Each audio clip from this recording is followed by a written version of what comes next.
নমস্কার বন্ধুরা, তোমরা সবাই কেমন আছো? আশা করি সকলেই খুব ভালো আছো। তো চলে এলাম নতুন আরেকটি ব্লগ নিয়ে তোমাদের সাথে শেয়ার করতে। তো আজকে আমি রান্না করছি সোয়াবিন আলুর রসা। তো দেখতে থাকো আমি কিভাবে কি করি। তো প্রথমে কড়াইয়ে তেল দিয়ে দিলাম, তেলটা গরম হচ্ছে। এবার আমি সোয়াবিনগুলো দিয়ে দিচ্ছি। সোয়াবিনগুলো একটু লাল লাল করে ভেজে নেব, নুন হলুদ দিয়ে লাল লাল করে ভেজে নেব সোয়াবিনগুলোকে।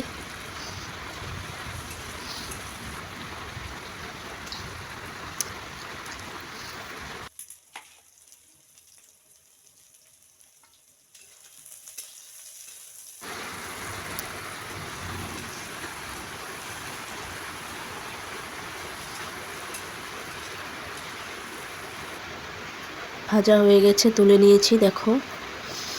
এরপর এবার আলুগুলোকে ভেজে নেব, নুন হলুদ দিয়ে সেম যে সোয়াবিনগুলো ভেজেছিলাম সেইভাবেই আলুগুলোকে ভেজে নেব।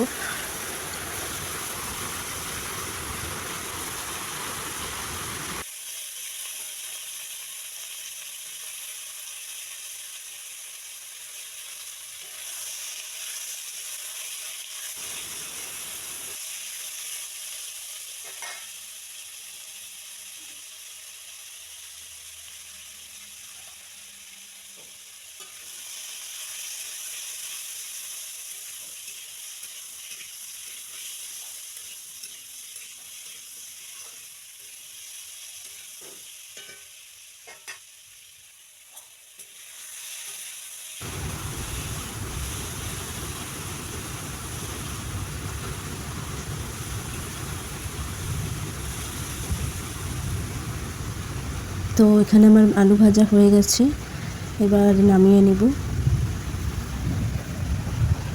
দেখো ভাজা হয়ে গেছে। এবার ওই কড়াইতে একটু তেল দিয়ে ফোড়নে গোটা জিরে, শুকনো লঙ্কা আর পেঁয়াজ আর কাঁচা লঙ্কা দিয়ে দেব। পেঁয়াজগুলোকেও লাল লাল করে ভেজে নিতে হবে। পেঁয়াজ ভাজা হয়ে গেলে আমি কিছু মশলা করে রেখেছি, যেমন এখানে রয়েছে রসুন বাটা, আদা আর হচ্ছে শুকনো লঙ্কা আর জিরে বাটা। ব্যাস এই তো মশলা, বেসিক মশলা। আর আমি গুঁড়ো মশলা ব্যবহার করি না, কোনো গুঁড়ো মশলাই আমরা ব্যবহার করি না, লঙ্কার গুঁড়ো দিই না। সব মশলা বেটে নিয়ে তারপর রান্না করি। তোমরা হয়তো দেখেছো আমার ভিডিওতে আমি কোনো গুঁড়ো মশলা ইউজ করি না, একমাত্র হলুদ গুঁড়োটাই ব্যবহার করি, তাছাড়া আদার্স কোনো গুঁড়ো মশলা আমি দিই না।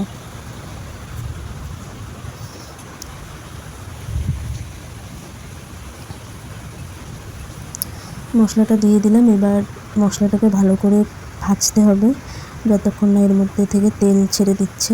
এরপর আমি স্বাদ মতো নুন আর হলুদ গুঁড়ো দিয়ে দিলাম। ব্যাস, আর কোনো মশলা লাগছে না এখানে।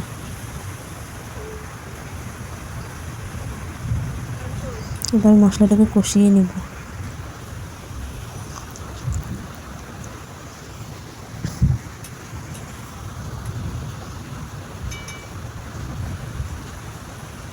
আর কোথা থেকে তোমরা আমার ভিডিওটা দেখছো অবশ্যই কমেন্টে বলো, ঠিক আছে? যদি রান্নাটা ভালো লেগে থাকে অবশ্যই বাড়িতে ট্রাই করে দেখো, আশা করি তোমাদেরও ভালো লাগবে।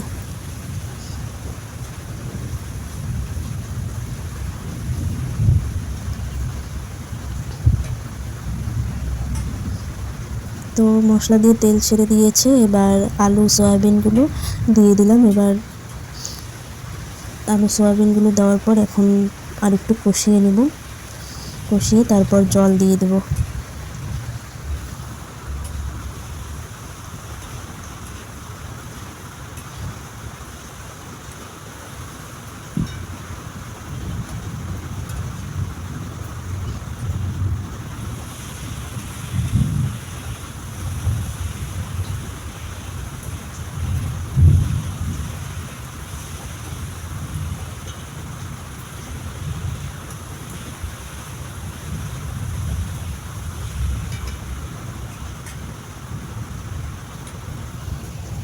কষানো হয়ে গেছে, এবার জল দিয়ে দিলাম পরিমাণ মতো।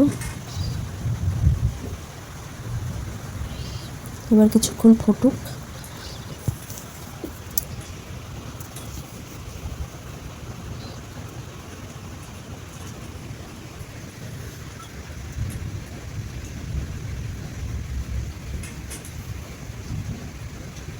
এরপর আরও রান্না করেছিলাম। দেখো এখানে আছে কাঁকরোল ভাজা আর ডিমের কারি ছিল, আর ছিল শুটকি মাছের চাটনি। কে কে শুটকি মাছ পছন্দ করো অবশ্যই কমেন্ট করো। আর ছিল মসুর ডাল। এই তো সয়াবিন হয়ে গেছে, এবার নামিয়ে নিলাম।